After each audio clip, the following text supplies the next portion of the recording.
বিসমিল্লাহির রহমানির রহিম। আজকে আমি একটি বই নিয়ে কথা বলবো। আসলে বই না, বই নামক একটা কবিতা সচেতন নাগরিকরা জানেন, অভিভাবকরা জানেন, আর বিশেষত পঞ্চম শ্রেণী, ষষ্ঠ শ্রেণী, সপ্তম শ্রেণীর বাচ্চারাই এই বই নামক কবিতাটির সঙ্গে পরিচিত। আজকে এই বিষয়টি নিয়ে কথা বলার আমার একটি বিশেষ উদ্দেশ্য রয়েছে। সেটি কি? এবছর 2017 প্রথম 1 জানুয়ারি প্রথম দিন যে বইগুলো মাননীয় প্রধানমন্ত্রী বিতরণ শুরু করেছেন ছাত্রছাত্রীদের হাতে, আমরা খুব আনন্দের সঙ্গে লক্ষ্য করেছি যে গত 1-2 বছর গণমানুষের দাবির প্রেক্ষিতে বই নামক এই কবিতাটি বাদ দেওয়া হয়েছে এবং এই কবিতাটি এবছরের পাঠ্যপুস্তকে স্থান পায়নি।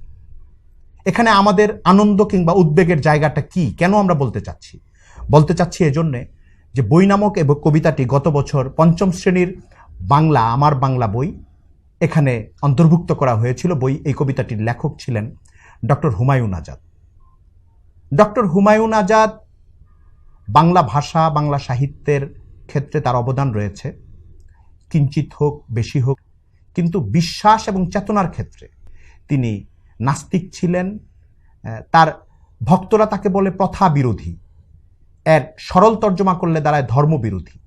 তিনি খুব স্পষ্ট ভাষায় এটা ব্যক্ত করেছেন। আমার অবিশ্বাস নামে তার দীর্ঘ একটা গদ্য রয়েছে। তার বহু গদ্য সাক্ষাৎকারে তিনি খুব স্পষ্ট ভাষায় ধর্মবিরোধিতা, আরও পরিষ্কারভাবে ইসলাম বিরোধিতার কথা তার রয়েছে।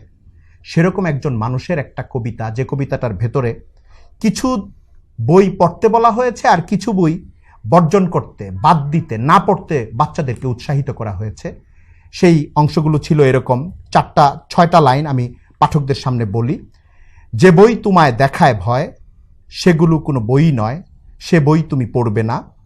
যে বই তোমায় অন্ধ করে, যে বই তোমায় বন্ধ করে, সে বই তুমি ধরবে না।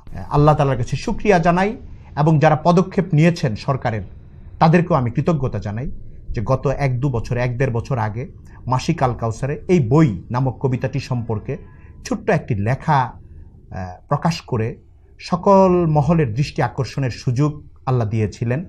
আরও কিছু মানুষ যারা এই লেখাটি, এই কবিতাটি চোখে পড়েছে, তারা প্রতিবাদ করেছেন এবং পরবর্তীতে নিশ্চয়ই সরকারের বিজ্ঞজন যারা পাঠ্যপুস্তকের সঙ্গে জড়িত, শিক্ষা মন্ত্রণালয়ে রয়েছেন, তারা এই কবিতাটি পড়ে এর মর্ম সম্পর্কে নিশ্চিত হয়েছেন যে এখানে আক্রমণ রয়েছে কোরআন সম্পর্কে, ধর্মীয় বইপত্র সম্পর্কে, তারা বাদ দিয়েছেন। আমি এর জন্য সরকারকে অভিনন্দন জানাই, যারা সিদ্ধান্ত নিয়েছেন তাদেরকে অভিনন্দন জানাই। একই সঙ্গে আমি আরেকটি অনুরোধ করব, আমরা অত্যন্ত সচেতন থাকব। বাংলাদেশে এমন অনেক শিক্ষাবিদ অতীত হয়েছেন, আবার অনেকে এখনও রয়েছেন শিক্ষাবিদ এবং অন্য বিশিষ্ট নাগরিক যাদের বিশ্বাস এবং চিন্তার জায়গায় ধর্মের স্থান নেই এবং তারা খুব স্পষ্ট ভাষায় সেটা বলেন। অনেকে আবার ইসলাম বিদ্বেষের কথাও খুব পরিষ্কার ভাষায় ব্যক্ত করেন। আমি আগামী দিনে যারা পাঠ্যপুস্তক প্রণয়ন করবেন, যারা এসব ক্ষেত্রে ভূমিকা রাখবেন, তাদেরকে অনুরোধ করব যে বইয়ের লেখকের মতো লেখক যাদের চিন্তা এবং বিশ্বাসে ধর্ম নেই, ইসলাম নেই, তাদের অন্তত বিশ্বাস সম্পর্কিত কোনো রচনা, ধর্ম সম্পর্কিত কোনো রচনা, ধর্মীয় বিষয়ে আক্রোশ প্রকাশক কোনো রচনা, অবিশ্বাসী চিন্তা জাগরুক কোনো রচনা এবং মানুষের ভিতরে নাস্তিক্যবাদ এবং ধর্মীয় বিদ্বেষ উস্কে দেওয়ার মতো কোনো রচনা যেন শিশু শ্রেণীতে, মাধ্যমিক শ্রেণীতে, উঁচু শ্রেণীতে কোনো জায়গাতেই পাঠ্যপুস্তকে জায়গা দেওয়া না হয়। এ ব্যাপারে আমরা যেন সচেতন থাকি। এটা কোনো ধর্মীয় দাবি নয়, না, এটা যদি মনে করা হয় যেটা আমার একটা ধর্মীয় দাবি, আমি ইসলামী অবস্থান থেকে দাবি করছি, তাহলে এটা ভুল হবে। আমি বরং নাগরিক অধিকার থেকে দাবিটা করছি। যেরকম কেউ বাংলা ভাষার বিরুদ্ধে কোনো রচনা তৈরি করলে আমরা বলবো যে সেটা আমাদের পাঠ্যপুস্তকে কেন, আমাদের দেশেই সেই রচনা চলতে পারে না।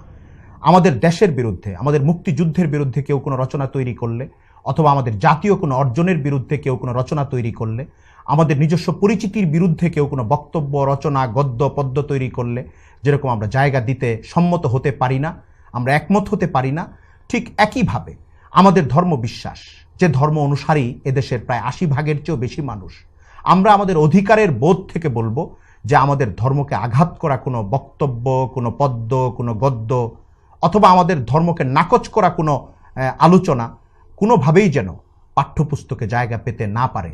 এ ব্যাপারে এ সরকার শুধু নয়, 2017-তে এসে এখন আমরা যে সরকারের সময় পার করছি, শুধু আমি এ সরকারকে বলবো না, যারা শিক্ষা মন্ত্রণালয়ের সঙ্গে জড়িত আজকে এবং সামনে সবাই সচেতন থাকব।